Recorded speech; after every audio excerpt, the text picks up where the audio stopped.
Does your furry friend take over your bed every night? It's time to reclaim your space while giving them the comfort they deserve with the coldest, cozy dog bed. Don't wait.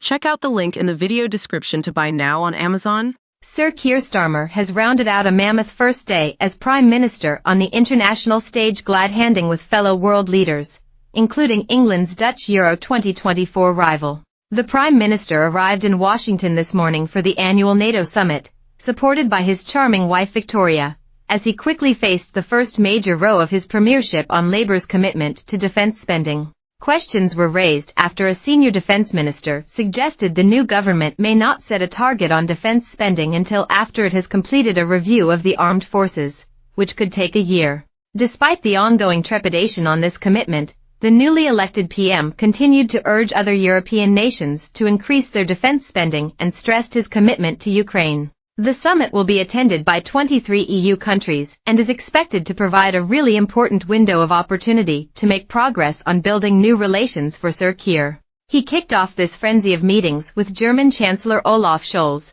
where it is understood he was keen to highlight the importance of European diplomacy. Afterwards, NATO said the German Chancellor had welcomed the Prime Minister's commitment to resetting the UK's European partnerships, noting how important our friendships with like-minded countries will be in a challenging international environment. A spokesman said, they discussed the importance of having the widest possible cooperation across all aspects of the relationship. The summit will also be a key moment in introducing Lady Starmer to life in international statesmanship. She remained largely out of the limelight during the election campaign, but will take part in a series of engagements with other leaders' wives and husbands over the coming days. Starmer also met with and greeted Ukraine's Volodymyr Zelensky with a hug earlier today as he stressed Britain having a new government meant no change in UK support for Kiev. As you know from the get-go, there's a change of government but no change of approach, Sir Keir said, as he met Mr. Zelensky on the sidelines of the summit.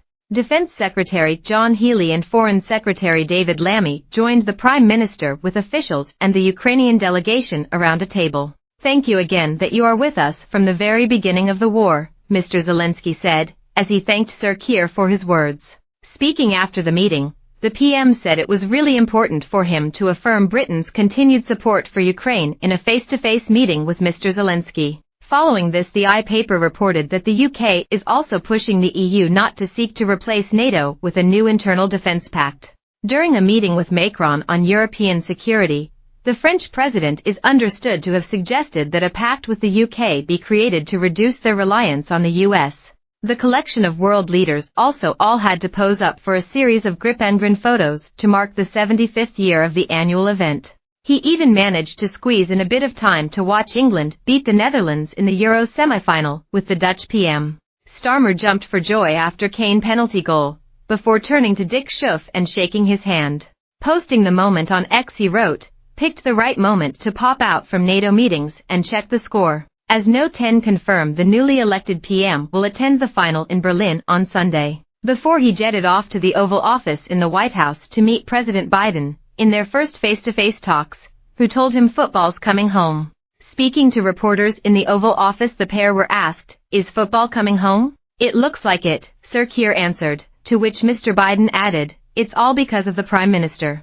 The Labour leader joked, "Not lost a game under the Labour government." In more serious discussions, the president praised the UK for being the knot tying the transatlantic alliance together. Next week, the PM will host leaders from 50 European countries at a summit of the European Political Community at Blenheim Palace, where he hopes to solidify more of these relationships.